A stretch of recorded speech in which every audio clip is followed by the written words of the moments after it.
Hi hello friends, പുതിയൊരു സ്റ്റോറിയിലേക്ക് എല്ലാവർക്കും സ്വാഗതം. അങ്ങനെ നമ്മുടെ അംബികേനെ ജയിലിലാക്കിയിരിക്കുകയാണല്ലോ. ഇതേ സമയത്ത് അംബികേനെ കാണാനായിട്ട് നമ്മുടെ ഭൂമിജയാണെങ്കിൽ സ്റ്റേഷനിലേക്ക് പോകാൻ കേട്ടോ.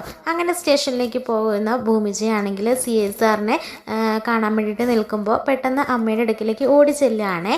അങ്ങനെ അംബികയുടെ അടുക്കിലേക്ക് ചെല്ലുമ്പോൾ മോളേന്നും പറഞ്ഞിട്ട് അംബികയും പറഞ്ഞു കേട്ടോ, മോളുടെ ജീവനായ അച്ഛൻ പോയി അല്ലേ, നമ്മളെ എല്ലാവരും വിട്ടിട്ട് അച്ഛൻ പോയല്ലേ മോളെ എന്നൊക്കെ പറഞ്ഞ് രണ്ടുപേരും സങ്കടം പറച്ചിലും ഒക്കെ ആയിട്ട് ഇങ്ങനെ നിൽക്കുകയാണ് കേട്ടോ. ആ സമയത്ത് പറയുന്നുണ്ട്, എൻ്റെ മോൾ ഒറ്റയ്ക്കായി പോയല്ലേ, ഈ അമ്മയും അകത്തായപ്പോൾ എൻ്റെ മോൾ ഒറ്റയ്ക്കായി പോയല്ലേ, നമ്മൾ ഒരിക്കലും പ്രതീക്ഷിച്ചതല്ലല്ലോ, എത്ര സന്തോഷമായിട്ട് ജീവിക്കേണ്ടതാ എന്നൊക്കെ ഇങ്ങനെ പറഞ്ഞ് അംബിക പൊട്ടി കരയാണ് കേട്ടോ. ആ സമയത്ത് ഭൂമിയും കരയാണേ. പെട്ടെന്ന് ഭൂമി ചിന്തിക്കുകയാണ്, താനും കൂടെ സങ്കടപ്പെട്ടാൽ അത് കാണുന്ന അമ്മയ്ക്ക് സഹിക്കാൻ പറ്റില്ല. ഈ ഒരു അവസരത്തിൽ അമ്മയ്ക്ക് ആശ്വാസമേകേണ്ടത്, താങ്ങായിട്ട് നിൽക്കേണ്ടത് താനായതുകൊണ്ട് തന്നെ അമ്മേനെ ആശ്വസിപ്പിക്കാനാണ് ഇപ്പം ശ്രമിക്കേണ്ടത് എന്ന് പറഞ്ഞിട്ട് ഭൂമിച്ച പറയുന്നുണ്ട്. അമ്മ സങ്കടപ്പെടാതെ, അച്ഛനെ കൊന്ന കൊലയാളിയെ ഞാൻ തന്നെ കണ്ടെത്തും, എന്നിട്ട് അമ്മേനെ ഞാൻ ഇറക്കുക തന്നെ ചെയ്യും. എൻ്റെ അമ്മേനെ അങ്ങനെ ആർക്കും ഞാൻ വിട്ടുകൊടുക്കില്ല. എൻ്റെ അച്ഛനും എനിക്ക് നഷ്ടപ്പെട്ടു, ഇനി എൻ്റെ അമ്മയെ കൂടെ നഷ്ടപ്പെടാൻ ഞാൻ അനുവദിക്കില്ല. അതുകൊണ്ട് തന്നെ അച്ഛൻ്റെ കൊലയാളി ആരാണെന്നുള്ള സത്യം ഞാൻ പുറത്ത് കൊണ്ടുവന്ന് എൻ്റെ അമ്മേനെയും പുറത്ത് കൊണ്ടുവരും. അമ്മ സമാധാനമായിട്ടിരിക്കെ, ഞാൻ CSRനെ ഒന്ന് കണ്ടിട്ട് വരാം എന്ന് പറഞ്ഞിട്ട് ഭൂമി അങ്ങനെ നമ്മുടെ അജയുടെ അടുക്കിലേക്ക് പോകാൻ കേട്ടോ. ഈ ഒരു അവസരത്തിൽ അജയ് ആണെങ്കിൽ ആകെ കൺഫ്യൂഷനായിട്ട് ആകെ വേദന ആയിട്ട് ഇരിക്കുകയാണ് കേട്ടോ. കാരണം ഭൂമിജയെ അജയ്ക്ക് വളരെ ഇഷ്ടമാണ്, ഭൂമിജയോട് വല്ലാത്തൊരു പ്രിയം തന്നെയാണ്. അതുകൊണ്ട് തന്നെ ഭൂമിജയുടെ ഒരു കേസ് ആയതുകൊണ്ട് തന്നെ അജയ്ക്ക് എന്ത് ചെയ്യണം എന്ന് അറിയാത്ത വല്ലാത്തൊരവസ്ഥയിൽ നിൽക്കുകയാണ്. കാരണം തെളിവുകളെല്ലാം തന്നെ നമ്മുടെ അംബികയ്ക്ക് എതിരായതുകൊണ്ട് തന്നെ അജയ്ക്ക് ഒന്നും തന്നെ ചെയ്യാൻ കഴിയുന്നില്ല കേട്ടോ. അങ്ങനെ ഭൂമിജയ്ക്ക് വേണ്ടി ഒന്നും ചെയ്യാൻ കഴിയുന്നില്ലല്ലോ എന്നുള്ളൊരു പ്രയാസം അജയിനെ അലട്ടുന്നുണ്ട്. ഈ ഒരു സമയത്ത് ഭൂമിജ അജയുടെ അടുക്കിലേക്ക് വരികയാണ് കേട്ടോ. എന്നിട്ട് പറയുന്നുണ്ട്, സർ, എൻ്റെ അമ്മ നിരപരാധിയാണ്, എൻ്റെ അമ്മയാണ് അച്ഛനെ കൊന്നതെന്ന് പറഞ്ഞാൽ ആരും വിശ്വസിക്കില്ല. എൻ്റെ അച്ഛനും അമ്മയും അതുപോലെ സ്നേഹത്തിൽ സന്തോഷത്തിൽ കഴിഞ്ഞവരാണ്. അച്ഛൻ കള്ള് കുടിക്കും എന്ന് പറഞ്ഞത് ശരിയാണ്, പക്ഷേ അലമ്പോ ബഹളമോ വഴക്കൊന്നും ഉണ്ടായിട്ടില്ല. ഞങ്ങളുടെ സമ്മതപ്രകാരം മാത്രമേ അച്ഛൻ മദ്യപിച്ചിട്ടുള്ളൂ എന്നൊക്കെ പറഞ്ഞ് പൊട്ടിക്കരയാൻ കേട്ടോ. എന്നിട്ട് പറയുന്നുണ്ട്, എൻ്റെ അമ്മ ഒരിക്കലും അങ്ങനെ ചെയ്യില്ല, എന്നെ ഒറ്റപ്പെടുത്തല്ലേ സാർ, എൻ്റെ അമ്മേനെ എനിക്ക് തിരിച്ചു തരണം, എൻ്റെ അമ്മ മാത്രമേ ഉള്ളൂ ഇനി എനിക്കൊരു ആശ്രയം ഒക്കെ എന്നിങ്ങനെ പറയാൻ കേട്ടോ. ഈ സമയത്ത് അജയ് പറയുന്നുണ്ട്, ഭൂമി, എനിക്കൊന്നും ചെയ്യാൻ കഴിയില്ല, താൻ കണ്ടതല്ലേ, കഥക് തുറന്നപ്പോൾ അമ്മയുടെ കയ്യിൽ കത്തി ഉണ്ടായിരുന്ന കണ്ടല്ലേ, അങ്ങനെ എല്ലാ തെളിവുകളും അമ്മയ്ക്കെതിരാണ്. അമ്മ ഒരു വാക്ക് പറഞ്ഞു, അന്ന് കുത്തിയത് വേറൊരാളായിരുന്നു, ആ മുറിക്കുള്ളിൽ വേറൊരാളുണ്ടായിരുന്നു, മുഖംമൂടി അണിഞ്ഞ ആളായിരുന്നു എന്ന് പറഞ്ഞു. പക്ഷേ അതിന് തക്കതായ ഒരു തെളിവുകളും അവശേഷിക്കുന്നില്ല. അതുകൊണ്ട് തന്നെ ഞാൻ എന്ത് ചെയ്യാനാണ്, എനിക്ക് കൈയൊഴിഞ്ഞ് ഒരു കാര്യം ചെയ്യാൻ കഴിയില്ല. ഭൂമിക്ക് അറിയാമല്ലോ, ഞാൻ നിയമം വിട്ട് ഒരു കളിയും കളിക്കില്ല, എല്ലാം ആ നിയമാവഴി തന്നെ ഞാൻ നടത്തുള്ളൂ എന്നൊക്കെ പറയാൻ കേട്ടോ. ഈ സമയത്ത് ഭൂമിക്കും ദേഷ്യം വരികയാണ്. എന്നിട്ട് ഭൂമി പറയാണ്, എന്ത് വന്നാലും ഏത് വന്നാലും ഞാൻ എൻ്റെ അമ്മയെ കണ്ടുപിടിക്കും, ഞാൻ എൻ്റെ അച്ഛനെ കൊന്ന കൊലയാളിയെ കണ്ടുപിടിക്കും, എൻ്റെ അമ്മേനെ ഞാൻ പുറത്ത് കൊണ്ടുവരിക തന്നെ ചെയ്യും എന്നൊക്കെ പറഞ്ഞിട്ട് നമ്മുടെ ഭൂമി അങ്ങനെ സങ്കടപ്പെട്ട് അവിടെ നിന്നും ഇറങ്ങുകയാണ് കേട്ടോ. അപ്പോൾ ഭൂമി ഇത്ര ആത്മവിശ്വാസത്തോടുകൂടി പറഞ്ഞത് കൊണ്ട് തന്നെ അംബികയ്ക്ക് ഒരു സമാധാനം ഉണ്ടാകുവാണ് കേട്ടോ മനസ്സിൽ. കാരണം താൻ തെറ്റുകാരിയല്ല എന്ന് ഭൂമി പുറത്ത് കൊണ്ടുവരും, ആ ഒരു സത്യം പുറത്ത് കൊണ്ടുവരും എന്ന് അംബിക വിശ്വസിക്കുന്നുണ്ട്. എന്നാൽ ഇനി മുതൽ ഭൂമി ഒറ്റയ്ക്കായല്ലോ എന്നുള്ളൊരു വേദന അംബികയുടെ മനസ്സിൽ വല്ലാതെ അലയടിക്കുകയുമാണ് കേട്ടോ. അങ്ങനെ ഭൂമിയാണെങ്കിൽ വീട്ടിലേക്ക് ചെല്ലുകയാണ് കേട്ടോ. ഈ സമയത്ത് സത്യനാണെങ്കിൽ ഭൂമിയെ കാണാനും ഭൂമിയുടെ അടുത്ത് കുറച്ച് നേരം ഇരിക്കാനും ഒക്കെ ആയിട്ട് പറഞ്ഞിട്ടുണ്ട് കേട്ടോ. അങ്ങനെ സത്യൻ വന്ന് ഭൂമിയെ ആശ്വസിപ്പിക്കുന്നുണ്ട്. അങ്ങനെ ഓരോ കാര്യങ്ങൾ പറയുമ്പോൾ പറയുന്നുണ്ട്, ഭൂമി, അജയ് പറഞ്ഞതിനോട് ഞാനും 100% യോജിക്കുന്നു. നിനക്കറിയാമല്ലോ, നമ്മൾ ഒരു സ്ഥാപനത്തിൽ അല്ലെങ്കിൽ ഒരു പോലീസ് ഉദ്യോഗസ്ഥനായിട്ട് ജോലി ചെയ്യുമ്പോൾ അതിന് ചില നിയമാവലികളും കാര്യങ്ങളും ഒക്കെ ഉണ്ട്. അതിന് കുടുംബമെന്നോ അല്ലെങ്കിൽ മറ്റ് ഫ്രണ്ട്സോ കാര്യങ്ങളോ ഒന്നും അവിടെ ഇടപെടാൻ പാടില്ല, അവിടെ അതിലൊന്നും കൈകടത്താൻ പാടില്ല. നമ്മൾ നേർമയായിട്ട് തന്നെ ഈ ഒരു ഡ്യൂട്ടി ചെയ്യണം. പൊതുജനങ്ങൾക്ക് വേണ്ടിയിട്ടാണ് നമ്മൾ ഓരോ പോലീസ് ഓഫീസറും യൂണിഫോം അണിയുന്നത് എന്നൊക്കെ പറയുമ്പോൾ ഭൂമി പറയുന്നുണ്ട്, എനിക്കറിയാം, മുത്തശ്ശി പറഞ്ഞ എനിക്ക് അറിവുണ്ട്, സത്യദാസ് സാറും അതുപോലെ തന്നെ അജയ് സാറും ഒക്കെ നല്ലൊരു പോലീസ് ഉദ്യോഗസ്ഥന്മാരാണ്. നിങ്ങൾ ഒരു അനീതിക്കും വേണ്ടി പ്രവർത്തിക്കുന്നവരല്ല എന്ന് എനിക്കറിയാം. അതുകൊണ്ട് തന്നെ എൻ്റെ അമ്മേനെ ഇറക്കാൻ വേണ്ടി ഞാൻ തന്നെ പൊരുതി ഇറങ്ങും. നിങ്ങൾ കണ്ടോ, എൻ്റെ അമ്മേനെ ഞാൻ തിരികെ കൊണ്ടുവരിക തന്നെ ചെയ്യും. എൻ്റെ കൂട്ടായിട്ട് എൻ്റെ അച്ഛനെ കൊന്ന കൊലയാളിയെ ഞാൻ കണ്ടുപിടിക്കുക തന്നെ ചെയ്യും എന്നൊക്കെ പറയാൻ കേട്ടോ. ഈ സമയത്ത് നമ്മുടെ അഞ്ജനയാണെങ്കിൽ സത്യദാസിനെ തിരക്കുന്നുണ്ട്. അപ്പോൾ വീട്ടിലും ഓഫീസിലും ഒന്നും ഉണ്ടായിരിക്കില്ല കേട്ടോ. അപ്പോൾ ഭവാനിയോട് പറയുന്നുണ്ട്, അങ്കിൾ അവിടെ കാണുമുണ്ടോ, അങ്കിളിനെ കണ്ടില്ലല്ലോ അമ്മ എന്നിങ്ങനെ പറയുമ്പോഴത്തേക്കിനും അതിന് ഇവിടെ ഒന്നും വന്നിട്ടില്ല, മിക്കവാറും ആ ഭൂമിയുടെ അടുക്കൽ കാണും. ഇപ്പോൾ അവിടെയാണല്ലോ ഏത് സമയം അവരുടെ സംസാരവും അതുപോലെ തന്നെ ഇടപെടലും ഒക്കെ കണ്ട അച്ഛനും മോളും ആണെന്ന് തോന്നും. വഴിയെ കിടന്ന വയ്യാവലിയൊക്കെ അങ്ങനെ തലയിലെടുത്ത് വെക്കുമെന്നാണ് തോന്നുന്നത് എന്നൊക്കെ പറയാൻ കേട്ടോ. അങ്ങനെ അഞ്ജനയാണെങ്കിൽ കലിതുള്ളി നേരെ നമ്മുടെ സത്യദാസിൻ്റെ അടുക്കിലേക്ക് പറഞ്ഞു കേട്ടോ. എന്നിട്ട് പറഞ്ഞിട്ട്, വലിയച്ഛനെ ഞാൻ എവിടെയൊക്കെ അന്വേഷിച്ചു, വലിയച്ഛൻ ഇവിടെ വന്നിരിക്കുകയാണ്, ഇവളുടെ അടുത്തേക്ക് എന്തിനാണ് വലിയച്ഛ പറഞ്ഞത്, വലിയച്ഛൻ്റെ ആരാ ഇവള് എന്നൊക്കെ ഇങ്ങനെ ചോദിക്കുമ്പോഴത്തേക്കിനും സത്യദാസ് പറയുന്നുണ്ട്, നിനക്ക് എന്താ കാര്യം, നീ എന്നെ കാണാൻ വന്നെങ്കിൽ അതിൻ്റെ കാര്യം അന്വേഷിച്ചാൽ മതി, അല്ല ഞാൻ എവിടെ പോകുന്നു, എന്തിനു പോകുന്നു, അല്ലെങ്കിൽ ഞാൻ ഇവിടെ വന്നത് എന്തിനാണ് എന്നൊക്കെയുള്ള കാര്യങ്ങൾ അന്വേഷിക്കേണ്ട അവകാശം നിനക്കില്ല എന്ന് പറയുമ്പോഴത്തേനും, ഓ വലിയച്ഛന് ഇവളെ പറഞ്ഞപ്പോൾ അങ്ങ് നൊന്തോ, ഇവളുടെ സ്വഭാവം വലിയച്ഛന് അറിയാത്തതാ, ഇവള് അജയനെ കറക്കിയെടുക്കാൻ നോക്കിയിരിക്കുക, ഇവക്കല്ലേലും കാശുള്ള വീട്ടിലെ ആണുങ്ങളോട് ഇച്ചിരി കമ്പം കൂടുതൽ തന്നെ, ചുമ്മാതല്ല ഇവളുടെ അച്ഛനെ അങ്ങ് നേരത്തെ മേപ്പോട്ട് കൊണ്ടുപോയത് എന്ന് പറയുമ്പോൾ ഭൂമിക്ക് ദേഷ്യം വരികയാണ് കേട്ടോ. ഭൂമി ആ ഒരു സങ്കടത്തിലും ആ ഒരു വിഷമത്തിലൊക്കെ നീറി കഴിയുന്ന ഭൂമിയോട് നോക്കി ഇങ്ങനെയൊക്കെ പറഞ്ഞപ്പോൾ ഭൂമിക്ക് സഹിക്കാൻ പറ്റിയില്ലേ. ഭൂമിയാണെങ്കിൽ നമ്മുടെ അഞ്ജനയുടെ ചികിട്ടത്ത് നോക്കി ഒന്ന് കൊടുക്കാൻ കേട്ടോ. എന്നിട്ട് പറയുന്നുണ്ട്, മിണ്ടിപ്പോകരുത്, നീ എൻ്റെ കയ്യിൽ നിന്ന് അടി വാങ്ങാൻ തന്നെ നടക്കുകയാണല്ലേ, ഞാനിപ്പോൾ അത് എൻ്റെ മനസ്സും ശരീരവും ഉടഞ്ഞ് ഞാനിവിടെ നിൽക്കുകയാണ്, എന്നെ നീ വീണ്ടും വീണ്ടും പ്രകോപിപ്പിക്കരുത്, നിനക്കറിയാലോ എൻ്റെ അച്ഛൻ മരിച്ച വേദനയിൽ, എൻ്റെ അമ്മ ജയിലിലായ വേദനയിൽ ഞാൻ നിൽക്കുമ്പോൾ നിൻ്റെ വായിൽ നിന്നും അത്തരത്തിലുള്ള വർത്തമാനം വന്നാൽ ഇനിയും നീ എൻ്റെ കൈയുടെ ചൂടറിയും, ഇനി എനിക്കൊന്നും നോക്കാനില്ല എന്ന് നോക്കിക്കോ എന്ന് പറയാൻ കേട്ടോ. ആ സമയത്ത് അഞ്ജന സത്യദാസിനെ നോക്കുമ്പോൾ സത്യദാസ് വലിയ ഭാവമാറ്റമൊന്നുമില്ലാതെ നിനക്ക് കിട്ടേണ്ടതാണ് എന്ന രീതിയിൽ അങ്ങ് നിൽക്കുകയാണ് കേട്ടോ. അങ്ങനെ കലിയിളകി അഞ്ജന വന്ന കാര്യം പോലും പറയാതെ തിരികെ പോവുകയാണ് കേട്ടോ. അങ്ങനെ പിന്നീട് സത്യദാസ് പറയുന്നുണ്ട്, മോളെ നീ ഇനി ഇവിടെ എങ്ങനെ ഒറ്റയ്ക്ക് കഴിയും, നീ കുറച്ച് ദിവസം വീട്ടിലേക്ക് വന്ന് നിൽക്കുന്നു, ഞാൻ അമ്മയോട് പറഞ്ഞോളാം എന്ന് പറയുമ്പോൾ അതൊന്നും ശരിയാവില്ല, അങ്ങനെ കുറച്ച് ദിവസത്തേക്കിന് എനിക്ക് എപ്പോഴും അങ്ങനെ മാറി നിൽക്കാൻ കഴിയില്ലല്ലോ, അതുമാത്രമല്ല എനിക്കിവിടെ തന്നെ നിൽക്കണം, എൻ്റെ അച്ഛൻ എനിക്ക് കൂട്ടിനുണ്ട്, എൻ്റെ അച്ഛനെ കൊന്ന കൊലയാളിയെ എനിക്ക് ഇവിടെ വെച്ച് തന്നെ കണ്ടുപിടിക്കണം, അതിനെനിക്ക് ഈ ഒരു അന്തരീക്ഷം തന്നെയാണ് നല്ലതെന്ന് തോന്നുന്നു, എൻ്റെ അച്ഛൻ എൻ്റെ കൂടെ ഉള്ളത് തന്നെയാണ് എനിക്ക് ആശ്വാസം എന്നൊക്കെ പറയാൻ കേട്ടോ. അങ്ങനെ സത്യദാസ് നമ്മുടെ ഭൂമിജനെ ഒന്ന് ആശ്വസിപ്പിച്ച് സമാധാനിപ്പിച്ചിട്ട് ഒന്ന് സ്വാധീനിപ്പിച്ചിട്ട് തിരികെ വീട്ടിലേക്ക് പോവുകയാണ് കേട്ടോ. ഇതേ സമയത്ത് നമ്മുടെ ഭൂമിയാണെങ്കിൽ വീട് മുഴുക്കെ തിരയുന്നുണ്ട് കേട്ടോ. അതായത് അജയ് പറഞ്ഞതുപോലെ തന്നെ അംബിക പറഞ്ഞു എന്ന് പറഞ്ഞല്ലോ, അവിടെ ഒരു കള്ളനും കൂടി ഉണ്ടായിരുന്നു, അച്ഛനെ കൊത്താൻ വേണ്ടിയിട്ട് ഒരു മുഖംമൂടി അളിഞ്ഞ ഒരാളോട് വന്നിട്ടുണ്ടായിരുന്നു എന്ന് പറഞ്ഞിരുന്നല്ലോ. അപ്പോൾ അതിൻ്റെ എന്തെങ്കിലും തെളിവുകളോ മറ്റോ അവശേഷിപ്പിക്കുന്നുണ്ടോ എന്നറിയാൻ വേണ്ടിയിട്ട് ഭൂമി വീടും പരിസരങ്ങളും മുഴുവൻ തിരയുകയാണ് കേട്ടോ. അപ്പോൾ വീടിൻ്റെ ഫ്രണ്ടേജിലുള്ള കാര്യങ്ങളൊന്നും തന്നെ അങ്ങനെ നോക്കുന്നില്ല, കാരണം ഒരുപാട് ആളുകൾ വന്നിട്ടുണ്ടായിരുന്നല്ലോ, അയൽപക്കത്തൊക്കെ ഉള്ളവർ. അപ്പോൾ വീടിൻ്റെ പിൻഭാഗത്തു നിന്നായിരിക്കും കള്ളൻ വീട്ടിനുള്ളിലേക്ക് കയറിയതെന്ന് മനസ്സിലാക്കുന്ന ഭൂമിയാണെങ്കിൽ മതിൽക്കെട്ടുകളും ഒക്കെ ഇങ്ങനെ ചുറ്റും നോക്കുന്നുണ്ട്. അപ്പോൾ മതിൽക്കെട്ടുകളിൽ ചവിട്ടി കയറിയ പാടുകൾ കാണാം, അതുപോലെ തന്നെ ചോരമയം ഒക്കെ കാണാം, അത് തൻ്റെ അച്ഛൻ്റെ ചോരയാണെന്ന് മനസ്സിലാക്കുന്നുണ്ട് ഭൂമി. അങ്ങനെ ഒരു സിഗരറ്റ് കുറ്റി കാണുന്നുണ്ട് കേട്ടോ. അപ്പോൾ ഇത് ഗുണ്ട വലിച്ച സിഗരറ്റ് കുറ്റിയാണെന്ന് മനസ്സിലാക്കുന്ന ഭൂമി അതെടുത്ത് സൂക്ഷിച്ച് വയ്ക്കുന്നുണ്ട് കേട്ടോ, തെളിവുകൾക്ക് ആവശ്യമായിട്ട്. അങ്ങനെ ഭൂമി ഇങ്ങനെ തിരക്കി നടക്കുമ്പോഴായിരിക്കും അവിടുത്തെ ചപ്പ് ചവറുകൾ തൂത്തു മാറ്റുന്ന സമയത്തായിരിക്കും അവിടെ നിന്നും ഒരു ഫോൺ കിട്ടുന്നത്. അത് തൻ്റെ അച്ഛൻ്റെ ഫോണാണെന്ന് മനസ്സിലാക്കുന്ന ഭൂമി അതിനെ ചേർത്ത് പിടിക്കുന്നുണ്ട് കേട്ടോ. നെഞ്ചോട് ചേർത്ത് പിടിച്ച് അച്ഛൻ്റെ ഓർമ്മയിൽ പൊട്ടിക്കരയാണേ. അങ്ങനെ ഭൂമി അത് ഓണാക്കാൻ നോക്കുമ്പോൾ അത് ഓണാക്കുന്നില്ല കേട്ടോ. അത് പൊട്ടിയിട്ടുണ്ടായിരിക്കും, ചില്ലൊക്കെ ഓണാവുന്നുമില്ല കേട്ടോ. അങ്ങനെ ഭൂമി തൻ്റെ ഒരു സുഹൃത്തിനെ ഫോൺ ഏൽപ്പിച്ചിട്ട് ഇതൊന്ന് ചെക്ക് ചെയ്യാൻ പറയുമ്പോൾ ഇതിനെന്തോ തകരാറ് സംഭവിച്ചിട്ടുണ്ട്, അഴിച്ചു നോക്കിയാലേ അറിയാൻ പറ്റുള്ളൂ എന്ന് പറയുമ്പോൾ ഭൂമി പറയുന്നുണ്ട്, ഇതിലെന്തെങ്കിലും തെളിവുകൾ ഒളിഞ്ഞിരിപ്പുണ്ടായിരിക്കാം, അല്ലെങ്കിൽ എന്തെങ്കിലും ഒരു ഇതിന് അച്ഛൻ ബാക്കി വെച്ചതായിരിക്കാം, ഇത് ശരിയാക്കി എടുക്കണമെന്ന് മനസ്സിലാക്കുന്ന ഭൂമി അദ്ദേഹത്തോട് തന്നെ അത് ശരിയാക്കി തരാൻ വേണ്ടി പറയാൻ കേട്ടോ. അങ്ങനെ ആ ഫോൺ ശരിയാക്കി മേടിക്കാൻ കേട്ടോ. അങ്ങനെ ഫോൺ ഓപ്പൺ ചെയ്ത് നോക്കുമ്പോഴായിരിക്കും അച്ഛനാണെങ്കിൽ നാടകം കളിക്കാൻ നീ വാ എന്ന് പറഞ്ഞ അമ്മയെ വിളിക്കുന്നതും ഇവരുടെ നാടക ഡയലോഗുകൾ പരസ്പരം പറയുന്നതും പെട്ടെന്ന് ഒരു ഗുണ്ട കയറി വരുന്നതും അങ്ങനെ അമ്മയെ തള്ളി മാറ്റി തലയിടിച്ച് അമ്മ വീഴുന്നതും പിന്നെ അച്ഛനെ കുത്തിക്കൊല്ലുന്നതും അതിനുശേഷം ഗുണ്ട പെട്ടെന്ന് അവിടെ നിന്ന് മാറിപ്പോകുന്നതുമായിട്ടുള്ള സകല കാര്യങ്ങളും ആ ഒരു വീഡിയോയിൽ ഉണ്ടായിരിക്കും കേട്ടോ. അത് കാണുന്ന ഭൂമിയാണെങ്കിൽ ഒരുപാട് സന്തോഷമാകുകയാണ് കേട്ടോ ഭൂമിക്ക്.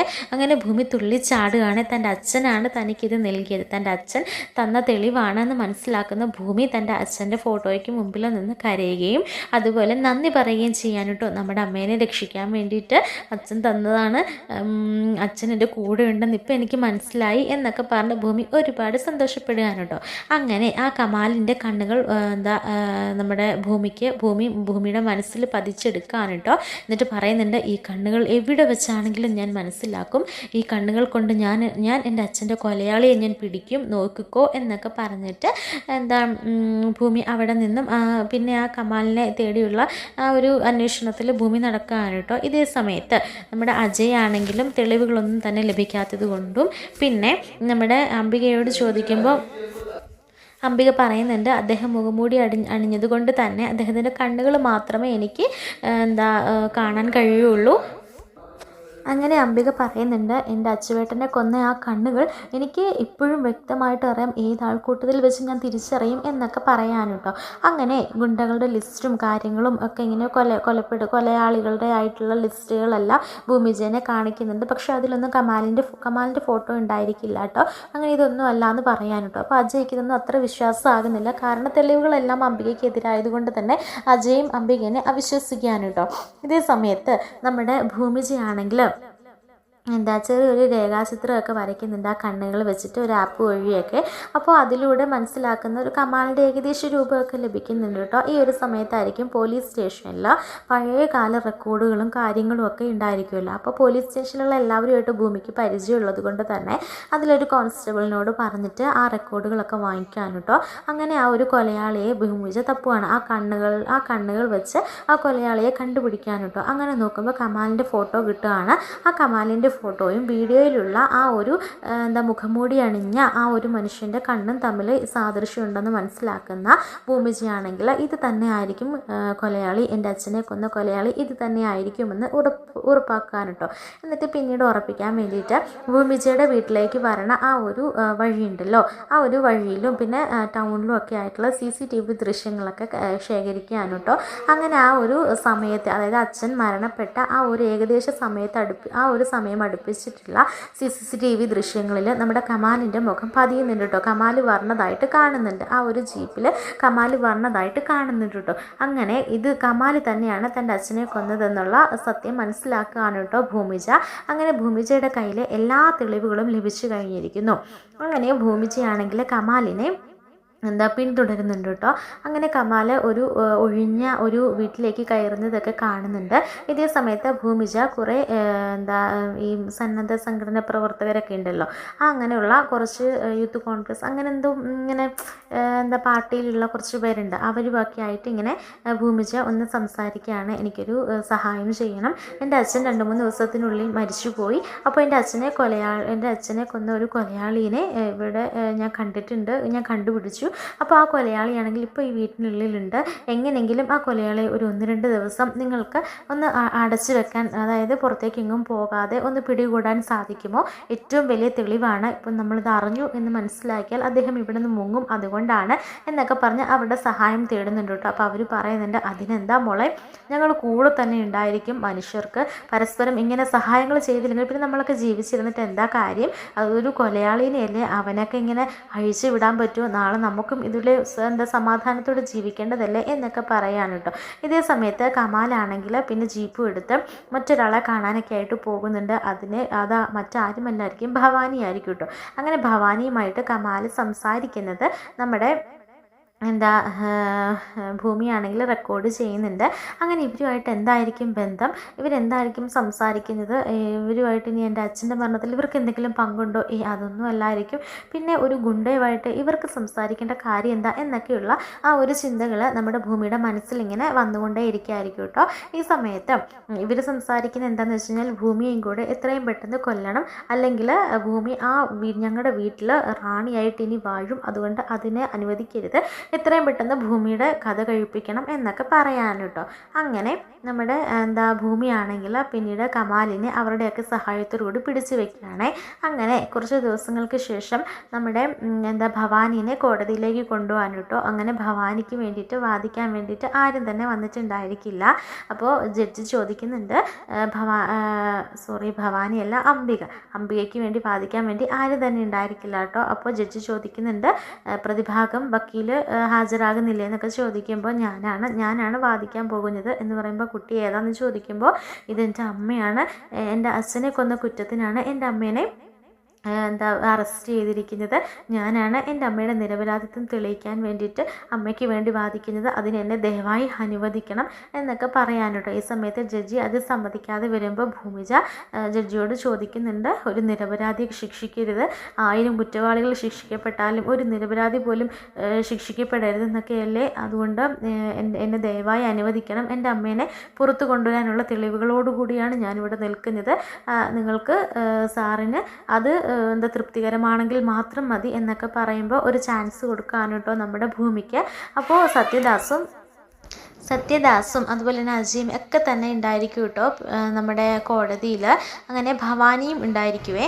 ആ ഒരു സമയത്ത് സത്യദാസ് അജയോട് പറയുന്നുണ്ട്, എന്താകും, ഒരു വക്കീലിനെ വെച്ചാൽ മതിയായിരുന്നു, പണം കൊടുത്ത് സഹായിക്കായിരുന്നു, ഇതിപ്പോൾ എന്താകും എന്നൊരു പിടിയില്ലല്ലോ എന്ന് പറയുമ്പോൾ അജയും പറയുന്നുണ്ട്, എന്താവാനാ, എത്ര തെളിവ് കിട്ടിയാലും എല്ലാം അവളുടെ അമ്മയ്ക്കെതിരെ തന്നെയാണ്, നമുക്ക് നോക്കാം വല്യച്ഛ എന്നിങ്ങനെ പറയാൻ കേട്ടോ. ഈ ഒരു സമയത്ത് നമ്മുടെ ഭൂമി പറയുന്നുണ്ട്, എൻ്റെ അച്യുതനെ കൊന്നത് ഒരിക്കലും എൻ്റെ അമ്മയല്ല. എന്നൊരു ഫംഗ്ഷൻ അവിടെ നടക്കാൻ വേണ്ടിയിട്ട് ഇരിക്കുകയായിരുന്നു. ആ ഫംഗ്ഷൻ്റെ സമയത്ത് എൻ്റെ അച്ഛനും അമ്മയും കൂടെ ഒരു നാടകം കളിക്കാൻ വീട്ടിലേക്ക് ക്ഷണിച്ചവരുടെ മുൻപിൽ ഒരു നാടകം കളിക്കാൻ തീരുമാനിച്ചിരുന്നു. അങ്ങനെ നാടകത്തിൻ്റെ ഡയലോഗുകളും കാര്യങ്ങളും ഒക്കെ ഒരു ലെറ്ററിൽ എഴുതി വെച്ചിട്ടുണ്ടായിരുന്നു. ആ ലെറ്റർ കണ്ടിട്ടാണ് പോലീസുകാർ ആദ്യം തന്നെ എൻ്റെ അമ്മേനെ സംശയിച്ചത്. അപ്പോൾ ആ ലെറ്ററിലുള്ള ഡയലോഗുകൾ എന്ന് പറഞ്ഞാൽ ഇവർ നാടകം കളിക്കുന്ന ഡയലോഗായിരുന്നു. അപ്പോൾ ഇതിന് മുന്നേ തന്നെ എൻ്റെ അച്ഛനാണെങ്കിൽ ഈ നാടകം ഇവർ റിഹേഴ്സൽ ചെയ്യുന്നത് ഒരു വീഡിയോ ഫോണിലൂടെ എടുക്കാൻ വേണ്ടിയിട്ട് വീഡിയോ ഓണാക്കി വെച്ചിട്ടുണ്ടായിരുന്നു. അങ്ങനെ ഇവർ നാടകം റിഹേഴ്സൽ ചെയ്തുകൊണ്ടിരിക്കുന്ന സമയത്തായിരുന്നു കമാൽ എന്ന് പേരുള്ള ഒരു ഗുണ്ട അവിടേക്ക് വരുന്നതും എൻ്റെ അച്ഛനെ കൊല്ലാൻ വേണ്ടി ശ്രമിക്കുകയും അമ്മേനെ തള്ളിവിടുകയും, അങ്ങനെ അമ്മയാണെങ്കിൽ തലയിടിച്ച് വീണ് ബോധരഹിതയായി കിടന്നപ്പോഴായിരുന്നു എൻ്റെ അച്ഛനെ കൊന്നിട്ട് കമാൽ അവിടെ നിന്നും രക്ഷപ്പെട്ടോടിയത്. ഇതേ സമയത്ത് പെട്ടെന്ന് കതകിനിട്ട് തട്ടുന്നതും മുട്ടുന്നതും ഒക്കെ ആയിട്ടുള്ള ആ ഒരു സൗണ്ടൊക്കെ കേട്ട് എൻ്റെ അമ്മ അവിടെ നിന്നും ഉണർന്നു വന്ന എൻ്റെ അച്ഛൻ്റെ വയറ്റിൽ ആഞ്ഞടിച്ച് ആ ഒരു കത്തി വലിച്ചൂരുന്ന സമയത്തായിരുന്നു പോലീസുകാർ വന്ന് കതക് തുറന്നിരിക്കുന്നത്. അങ്ങനെ തുറന്നപ്പോഴേക്കും അമ്മയുടെ കയ്യിൽ ചോര പുരണ്ട കത്തിയായിരുന്നു ഇവർ കണ്ടത്. അങ്ങനെയാണ് എൻ്റെ അമ്മേനെ തെറ്റിദ്ധരിച്ച് സംശയിച്ച് ഇവർ അറസ്റ്റ് ചെയ്തുകൊണ്ട് പോയത്. ആ ഒരു വീഡിയോ ക്ലിപ്പ് ഇതാന്ന് പറഞ്ഞിട്ട് ആ ഒരു ഫോണും വീഡിയോയും ഒക്കെ ഇങ്ങനെ കാണിക്കാൻ കേട്ടോ. അപ്പോൾ ഇതെല്ലാം കേട്ട് അജയ് ആകെ അമ്പരന്ന് നിൽക്കുകയാണേ. എന്നിട്ട് അജയ് ആണെങ്കിൽ തന്നോട് ഇതൊന്നും പറഞ്ഞില്ലല്ലോ, അതുപോലെ തന്നെ ഭൂമി തനിക്ക് ഈ തെളിവുകളൊന്നും കൈമാറിയില്ലല്ലോ എന്ന് ഓർത്ത് ആകെ ഒരു ഇതായിട്ട് നിൽക്കാൻ കേട്ടോ അജയ്. അങ്ങനെ പിന്നീട് പറയുന്നുണ്ട്, കമാൽ എന്ന് പറയുന്ന ഗുണ്ടയാണെങ്കിൽ അവിടെ നിന്നും പോയപ്പോൾ, അതായത് അവിടേക്ക് വന്ന സമയത്ത് വലിച്ച സിഗരറ്റിൻ്റെ കുറ്റി, അങ്ങനെ എല്ലാ കാര്യങ്ങളും, പിന്നെ കമാൽ ആ ഒരു മതിൽ ചാടി വന്ന കാൽപ്പാടുകൾ, അങ്ങനെ എല്ലാം തന്നെ ഭൂമി കാണിച്ചു കൊടുക്കുകയാണ് കേട്ടോ. ഇതേ സമയത്ത് ഏറ്റവും വലിയ മറ്റൊരു തെളിവൂടെ കാണിക്കുകയാണ്. അതായത് കമാൽ അന്നേ ദിവസം അച്ഛൻ മരണപ്പെടുന്ന ആ ഒരു സമയത്തോടനുബന്ധിച്ച് ഭൂമിയുടെ ആ ഒരു വീട്ടിലേക്ക് വരുന്ന ആ ഒരു തൻ്റെ ജീപ്പിൽ നിന്നും അവിടേക്ക് വരുന്ന ആ ഒരു CCTV ദൃശ്യങ്ങൾ 2 കടകളിലായിട്ട് ഭൂമി എടുക്കുകയും ആ CCTV ദൃശ്യങ്ങൾ കാണിച്ചു കൊടുക്കുകയും ഒക്കെ ചെയ്യുന്നുണ്ട് കേട്ടോ. അങ്ങനെ തെളിവുകളുടെ അടിസ്ഥാനത്തിൽ ഭൂമിയാണെങ്കിൽ തൻ്റെ പ്രിയപ്പെട്ട അമ്മേനെ അവിടെ നിന്ന് മോചിപ്പിച്ച് കൊണ്ടുവരികയാണ്. അങ്ങനെ കോടതി പറയാണ്, നമ്മുടെ അംബിക തെറ്റുകാരിയല്ലെന്ന് കോടതിക്ക് ബോധ്യപ്പെട്ടു എന്ന് പറയാൻ കേട്ടോ. അങ്ങനെ ഭൂമിയാണെങ്കിൽ അതിസാഹസികമായി തന്നെ തൻ്റെ അമ്മേനെ രക്ഷിക്കുകയാണ് കേട്ടോ. ഇതെല്ലാം കണ്ട് സത്യദാസിന് ഭൂമിയുടെ അഭിമാനവും അതുപോലെ തന്നെ ഭൂമിയെക്കുറിച്ച് കുറച്ച് സന്തോഷവും തോന്നുകയാണ് കേട്ടോ. അങ്ങനെ ഭൂമി അവിടെ നിന്നും ഇറങ്ങി വരുമ്പോൾ സത്യദാസ് ഭൂമിനെ വാരിപ്പുണരുന്നുണ്ട് കേട്ടോ. അതേ സമയത്ത് അജയ് ആണെങ്കിൽ ആകെ ഒരു കുറ്റബോധത്തോടു കൂടി നിൽക്കുകയാണ് കേട്ടോ. അപ്പോൾ അജയോട് ഭൂമി പറയുന്നുണ്ട്, എൻ്റെ അമ്മേനെ ഇറക്കണം എന്നുള്ളൊരു വാശിയായിരുന്നു എനിക്ക്. ആ വാശി കൊണ്ട് ഊണും ഉറക്കവും ഇല്ലാതെ ഞാൻ രാപ്പകലില്ലാതെ കഷ്ടപ്പെട്ട് എൻ്റെ അച്ഛൻ്റെ കൊലയാളിക്ക് പിന്നാലെ നടക്കുകയായിരുന്നു എന്ന് പറയുമ്പോൾ ഭൂമി, എന്നോട് തനിക്ക് ദേഷ്യം വല്ലതും ഉണ്ടോ എന്ന് ചോദിക്കുമ്പോൾ, എന്തിനാ ദേഷ്യം, സാറ് ഒരു കാര്യം ചെയ്തിട്ടില്ലല്ലോ, സാറ് എൻ്റെ ഇപ്പോൾ ഞാൻ എന്നൊരു ഫ്രണ്ട് എന്നൊരു പരിഗണന പോലും തരാതെ സാറിൻ്റെ ഡ്യൂട്ടി ചെയ്തു എന്നല്ലേ ഉള്ളൂ, അത് ഏതൊരു പോലീസുകാരനും ആവശ്യമുള്ള കാര്യമല്ലേ, അത്രയും ഞാൻ കണ്ടിട്ടുള്ളൂ. എന്തായാലും ഞാൻ വിചാരിച്ച കാര്യം നേടിയെടുത്ത് എനിക്ക് അത്രയും മതി എന്ന് പറയാൻ കേട്ടോ. 1000 കുറ്റവാളികൾ ശിക്ഷിക്കപ്പെട്ടാലും ഒരു നിരപരാധി പോലും ശിക്ഷിക്കപ്പെടരുത്, 1000 കുറ്റവാളികൾ വെറുതെ വിട്ടാലും ഒരു നിരപരാധി പോലും ശിക്ഷിക്കപ്പെടരുത് എന്ന് ഭൂമി ആവർത്തിച്ച് പറയുന്നുണ്ടായിരുന്നു കേട്ടോ. അപ്പോൾ എനിക്കിതിൽ ചെറിയൊരു പിശക് വന്നതാണ്, അങ്ങനെയായിരുന്നു കേട്ടോ.